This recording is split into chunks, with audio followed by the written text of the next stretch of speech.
of highlight one thing. This is an article we saw here. Mitochondria and Microbiota Dysfunction with post-viral issues. You can see how the gut microbiome also plays a certain role. And why is that? Well, I think because 80% of the immune system is in the gut. And so if you have a pathogenic or dysbiotic microbiome, it's going to affect toxins being produced, right? It's going to put you right here in a hyperinflammatory state, right? We already have a lot more cytokines being produced if we have an illness.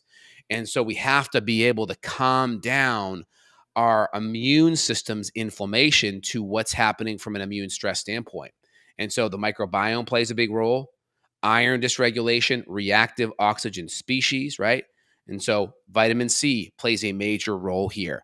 Glutathione plays a major role there as well. Yeah, And a it couple talks more about, sentences down yeah, right there. Look at that one. The mitochondrial, the heightened inflammatory oxidative state may lead to mitochondrial dysfunction. And so this is what we're seeing on paper. We're seeing this in the stool test. We're seeing this in the organic acid test, this issue with the gut and with the mitochondria.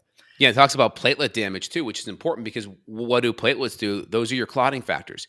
And so if we can have increased coagulation cascades, that just means more clotting, right? And you could see more clotting events, more thrombosis. That's a blood clot, right?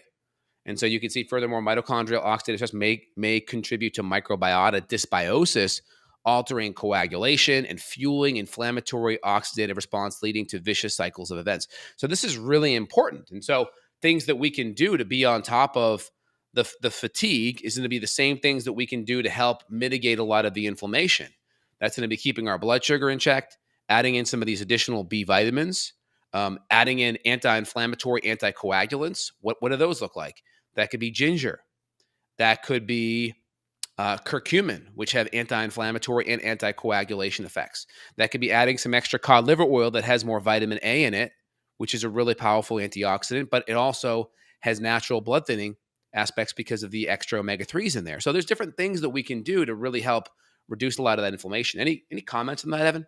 Yeah, and then on the more intense side of supporting hypercoagulability, lumbrokinase is going to be your Yep. most powerful. That's your earthworm-based enzyme, which is just a cool thing. Natto, there's also serrapeptidase. So there are other enzymes that you can use. And I personally take those. I take lumbrokinase 1 per day, just ongoing. And it's been very helpful. I also did a podcast with Dr. Thomas Levy all about vitamin C IV, and he's got some dark field microscopy photos of people that were having blood clotting issues, and the vitamin C along with ozone in IV was like a game changer. And vitamin C can help energy too. So I don't want to get too deep in the rabbit hole of blood clots, but we'll just say that the vitamin C is helpful for energy also. Mm-hmm. 100%.